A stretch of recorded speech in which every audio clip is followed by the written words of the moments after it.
Why did the most feared raiders in Europe suddenly vanish? For almost 3 centuries, Vikings sailed across Europe like a storm. They raided, traded, settled, and reshaped the world around them. And then, suddenly, the storm ended. No more burning coastlines, no more longships cutting across rivers, no more feared raids. The Viking Age didn't fade slowly, it stopped. And today, we're uncovering why. This is the real story behind the end of the Viking Age, and why one of history's most powerful forces simply disappeared. Europe didn't stay helpless forever. In the beginning, Vikings struck easy targets: small monasteries, isolated villages, places with wealth but no defenses. But by the 900s, Europe had changed. Fortified towns appeared along the coasts. Stone walls replaced wooden fences. Standing armies formed. Kings coordinated defenses instead of relying on scattered local forces. Even simple innovations like watchtowers, coastal alarm systems, and iron gate locks made surprise attacks nearly impossible.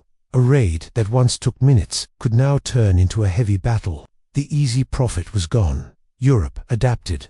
The Vikings didn't. During the early Viking Age, Scandinavia was a patchwork of chieftains. Each leader could gather warriors and go raiding whenever they wanted. But by the 10th and 11th centuries, everything changed. Denmark unified under strong kings. Norway and Sweden followed. Kings wanted stability, taxes, and organized trade, not chaotic war parties. Raiding wasn't just risky, it became politically inconvenient. A king could not maintain order at home and allow his best fighters to vanish for months into foreign lands. The era of independent raiding lords was ending. A new era of centralized power began. Christianity spread across Scandinavia faster than many imagine. Churches replaced pagan holy sites. Priests gained influence. Old Norse beliefs began to fade, and Christian leaders did not approve of raiding Christian lands. The cultural engine driving Viking raids, honor, fame, silver, sacrifice to the gods, weakened.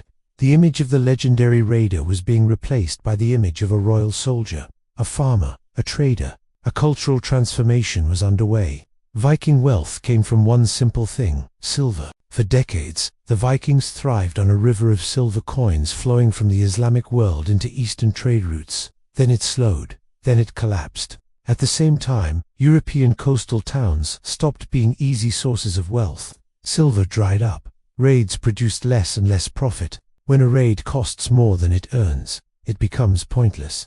The economic engine behind Viking expansion was collapsing. Climate isn't dramatic. It doesn't roar like a battle, but it changes history. Around the late Viking Age, the North Atlantic climate cooled. Harvests shrank. Sea ice increased. Norway and Iceland suffered shorter growing seasons. Less food means fewer warriors, and fewer warriors means fewer long-range expeditions. Even Greenland's Norse colonies began to struggle, a warning sign of what was coming. Nature itself was pushing the Viking world inward. Raiding had always relied on fear, the idea that Vikings couldn't be stopped. But in the 11th century, they were stopped, decisively. In Ireland, Viking strongholds fell. In England, new kings pushed back. Normandy grew powerful. And finally, in 1066, at the Battle of Stamford Bridge, a Viking army met a prepared English force. The result was a crushing defeat. Some historians mark that battle as the symbolic end of the Viking Age, not because it was the last raid, but because it proved the Vikings were no longer unstoppable. The raids stopped, but the Vikings did not vanish. Their descendants became the farmers, merchants, kings, and soldiers of medieval Scandinavia. They created kingdoms. They shaped language. They influenced art, law, trade routes, and navigation. The old Viking world died. A new Scandinavian world was born. The longships were pulled ashore, not in defeat, but in evolution.